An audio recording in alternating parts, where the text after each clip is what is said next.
और आइए अब बात करते हैं ऑनलाइन मनी गेम्स पर, जिस पर वार हुआ है क्योंकि PROG का जो नियम है उसका ड्राफ्ट जो है उसे जारी कर दिया गया, क्योंकि अब ये जो गेम्स पैसों से जुड़े हैं वो बंद होंगे। ई स्पोर्ट्स को बढ़ावा देने की कवायद है। तो आखिरकार ऑनलाइन गेमिंग से जुड़ा हुआ ये जो ड्राफ्ट जारी किया गया, आखिर ये ड्राफ्ट कहता क्या है, इसका सेक्शन 5 और 7 किस तरह से ऑनलाइन गेमिंग को सही तरीके से आपको एक्सप्लेन करता है, हम आपको ग्राफिक्स के जरिए समझाएंगे कि ऑनलाइन गेमिंग में प्रोग्राम नियम का जो ड्राफ्ट जारी किया गया, ये ड्राफ्ट IT मंत्रालय ने जारी किया और बेहतर नियमन और मनी गेम पर रोक इस ड्राफ्ट को जारी किया गया है। सरकार द्वारा साफ तौर पर यह कहा गया है कि जारी जो ड्राफ्ट है वो अभी अंतिम नहीं है और तमाम जो स्टेक होल्डर्स हैं 30 दिनों में उनसे सुझाव, उनकी जो आपत्तियां हैं वो मांगी जाएंगी। अब इसका मकसद क्या है? मकसद है कि गेमिंग सेक्टर को और ट्रांसपेरेंट बनाया जाए और ऑनलाइन गेमिंग सेक्टर को ज़्यादा सुरक्षित और संरक्षित बनाया जाए, ताकि पैसों के लेन देन जो होते हैं अगर वो शामिल होने की बात सामने आती है तो कड़ी सजा का प्रावधान है अब आपके लिए। 3 साल जेल या आपको भरना पड़ सकता है 1 करोड़ का जुर्माना। और ई स्पोर्ट्स और ऑनलाइन सोशल गेमिंग को बढ़ावा दिया जाएगा इसके तहत, और खेल मंत्रालय और IT मंत्रालय तैयार करेंगे तमाम इससे जुड़े हुए जो नियम हैं। और गेमिंग क्षेत्र में बड़े गेम चेंजर के तौर पर कौन उभरेगा? भारत उभरेगा, जिसमें हम आर्टिफिशियल इंटेलिजेंस की बात करते हैं, हम ऑग्यूमेंटेड रियलिटी की बात करते हैं, हम बात करते हैं इन मॉड्यूल्स के बदलने की। लेकिन आखिरकार जिस कानून की हम बात कर रहे हैं, जो ड्राफ्ट है, ये कानून आखिर कहता क्या है? तो ऑनलाइन गेमिंग कानून से जुड़े नियमों का मसौदा, प्रस्ताव या ड्राफ्ट जारी किया गया। कानून का उल्लंघन गैर जमानती अपराध की श्रेणी में है, यानी इस पर आपको जमानत नहीं मिलेगी।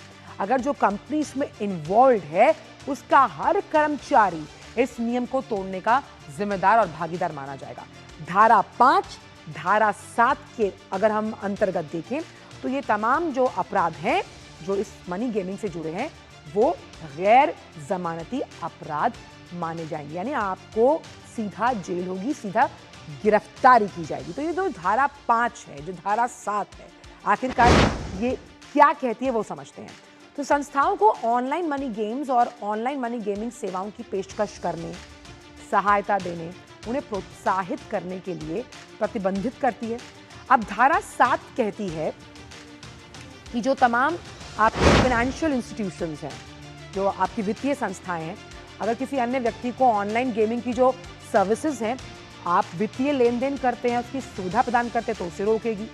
नियमों में तलाशी लेने के लिए जो अधिकारी जाते हैं उनकी सुरक्षा का भी पूरा प्रावधान और संरक्षण इसमें मौजूद है। इसी पर बात करने के लिए शैलेंद्र मिश्र जुड़े हैं। शैलेंद्र, साफ तौर पर ऑनलाइन गेमिंग के लिए जो ये प्रस्ताव जो भेजा गया है, इसका मकसद साफ है कि जो गेमिंग है उसको बढ़ावा तो मिले, लेकिन कहीं ना कहीं जो पैसा है जिसकी वजह से कहीं ना कहीं कई घर बर्बाद हुए हैं, उस पर रोक लगाई जाए। आंचल, आपने बहुत महत्वपूर्ण बात कही है। देखिए, थोड़ा सा बैकग्राउंड बताना चाहूँगा। जो हाल में ही बीता संसद सत्र रहा है उसमें ऑनलाइन मनी गेमिंग और गेमिंग से प्रमोशन से जुड़ा जो बिल है और ऑनलाइन मनी गेमिंग पर रोक से जुड़ा बिल, वो संसद के दोनों सदनों में पारित हुआ था, लोकसभा से और राज्यसभा से। उसके बाद इससे जुड़ा कानून वो प्रभावी हुआ राष्ट्रपति की मंजूरी के बाद। इसके बाद नियम बनाने की बात आती है। उस नियम को लेकर एक ड्राफ्ट मसौदा जारी किया गया है, जिसमें जो स्टेक होल्डर्स हैं, जो गेमिंग कंपनियां हैं, इंडस्ट्री है, जो आम लोग हैं, उनसे एक राय ली गई है कि क्या कुछ नियम होने चाहिए। उसके बाद पूरी तरह से बैन लग जाएगा। हम जानते हैं ऑनलाइन मनी गेमिंग पर। ऑनलाइन मनी गेमिंग क्या है? जिसमें ऑनलाइन पैसे का लेन देन होता है, गैम्बलिंग होती है। उसमें हम देखते हैं कि लाखों मध्यवर्ग परिवार उनको बहुत नुकसान होता था। खासतौर पर जो किशोर हैं, जो युवा हैं, वो इस ऑनलाइन मनी गेमिंग के जाल में फंस जाते थे और परिवार बर्बाद हो जाते थे, आत्महत्या तक की खबरें आई। तो अब उस पर रोक लग गई। दूसरी बात यह है कि इसका जो दूसरा पहलू है वो यह है कि ई स्पोर्ट्स, यानी जो इलेक्ट्रॉनिक तौर पर हम देखते हैं कि ऑनलाइन स्पोर्ट खेला जाता है, उससे स्किल्स डेवलप होती है, तमाम जो खेलों से जो फायदा होता है वो कैसे उसका प्रमोशन हो, उसको लेकर इसमें प्रावधान किए गए हैं। तीसरा, सोशल गेम जो होते हैं, बहुत सारे जो सोशल गेम्स हैं, इसमें कुछ लोग ग्रुपिंग में बैठकर समय व्यतीत करते हैं और सोशल गेम्स खेलते हैं, उसको भी प्रमोशन हो। तो ये 3 पार्ट है। इसको लिए एक अथॉरिटी बनेगी जहाँ पर शिकायत होगी, जहाँ पर वो नियमन होगा, जो अगर कोई ऑनलाइन मनी गेम करता है तो वो लेकिन अथॉरिटी में आपको लगता शिकायत नहीं हो शैलेंद्र सकती कि है। इसमें ये सब 30 दिन में जब तमाम स्टेक होल्डर्स सुझाव मांगे गए, लेकिन जो वो सोच है इजी मनी, क्विक मनी, वो जो प्रलोभन है, वो जो एक आपके अंदर लालच पैदा करता है, आसान पैसा बनाना, ये उस सोच पर भी कहीं ना कहीं विराम लगाने की कोशिश है सरकार की। देखिए, इसमें कहीं कोई संदेह नहीं है कि ऑनलाइन मनी गेम के जरिए पैसा कमाने की एक जो सट्टेबाजी की जो प्रवृत्ति रही है वो पूरी तरह से रुक जाएगी। दूसरी जो इससे बड़ी बात है कि ये सोशल इशू हो रहा था।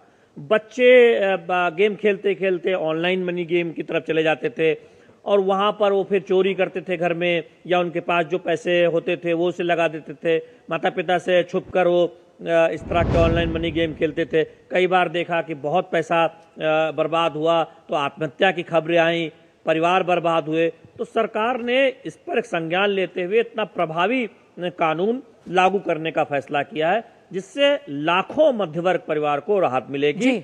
और ये दूसरी तरफ ये भी देखा गया है कि गेमिंग जो इंडस्ट्री है दुनिया में बहुत तेजी से आगे बढ़ रही है और भारत में कंटेंट क्रिएटर्स हैं, गेमिंग के स्किल वाले लोग हैं, तो ई स्पोर्ट्स और सोशल गेम्स यहाँ पर विकसित हो, दुनिया का हब बने, उसके लिए क्या प्रमोशन हो सकता है, क्या बेहतर प्रावधान हो सकते हैं, इसको लेकर भी प्रावधान किया गया है। तो ये समझना होगा कि ये जो बिल, जो कानून बना, वो दरअसल ऑनलाइन मनी गेमिंग पर रोक लगाना और ई स्पोर्ट और सोशल गेमिंग को बढ़ावा देने के लिए जो कुछ नियम होने चाहिए, जो अभी उतने बेहतर नहीं है, उनसे जुड़ा ये पूरा कानून है, जिसपे एक मसौदा ड्राफ्ट जारी किया गया है। यानी अगर गेमिंग इंडस्ट्री की कुछ शिकायत हो, सुझाव हो, या आम लोगों को कुछ शिकायत हो, सुझाव हो, अलग अलग जो स्टेक होल्डर्स हैं, बैंकर्स भी इसके स्टेक होल्डर पहले थे, ऑनलाइन मनी गेमिंग जब होती थी, तमाम जहाँ से पैसा लेन देन होता था, तो वो अब पूरी तरह से बैन हो जाएगा। और जो इसके स्टेक होल्डर्स हैं वो बताएं कि क्या कुछ उनके और सुझाव है, उस पर फिर अंतिम मसौदा जारी होगा 30 दिनों बाद। और बहुत संक्षिप्त में, क्योंकि हम यहाँ पर ई स्पोर्ट्स की बात कर रहे हैं, तो ई स्पोर्ट्स कितना बड़ा गेम चेंजर साबित होने वाला होगा शैलेंद्र इस पूरी गेमिंग इंडस्ट्री के लिए, क्योंकि ये एक इवॉल्विंग सेक्टर है, सनराइजिंग है। प्रधानमंत्री खुद मानते हैं, जिसमें हम ऑग्यूमेंटेड रियलिटी की बात करते हैं, वर्चुअल रियलिटी की बात करें, हम खुद इस तरह की तकनीक का इस्तेमाल न्यूज़ चैनल्स में करते हैं। ये देखिए, हम बहुत सारे गेम्स खेलते हैं। वास्तविक तौर पर देखें कि जिन खेलों को हम इसलिए खेला जाता है कि उसमें बहुत सारी जो क्षमता है वो विकसित होती है। हमारी एनालिटिकल जो क्षमता है, विश्लेषण क्षमता है, या फिर गेम खेलने से जो खेल से जो फायदे हैं वो विकसित होती है। सामूहिकता में जब आप कुछ चीज़ें खेलते हैं तो उससे काफ़ी फायदा भी होता है। ई स्पोर्ट से वही सारे बहुत सारे फायदे मिलते हैं जो आप अगर वास्तविक तौर पर खेल खेलते हैं किसी मैदान में, तो वहाँ से जो कुछ फायदे होते हैं। अब सवाल यह है कि इसको कैसे बढ़ावा दिया जाए, इसमें कौन कंपनियां हो, उनके लिए नियम कानून क्या हो, तो उसके लिए ये पूरा एक तरह से देखिए प्रावधान रखा गया है। तो निश्चित तौर पर आने वाले दिनों में हम देखेंगे कि ई स्पोर्ट को लेकर एक बेहतर इकोसिस्टम बनेगा और सोशल गेम्स को लेकर बेहतर इकोसिस्टम बनेगा। तो नए नए गेम्स, नई नई गेमिंग कंपनियां और इस सेक्टर में नए रोजगार भी आएंगे। इस तरह का जो ड्राफ्ट है वो नियमन कि इसके लिए एक बेहतर प्रावधान हो, बेहतर नियम हो। बिल्कुल, नियमन और प्रावधानों को रेगुलराइज करेगा। बहुत बहुत शुक्रिया शैलेंद्र इन तमाम जानकारियों को हमसे साझा करने के लिए।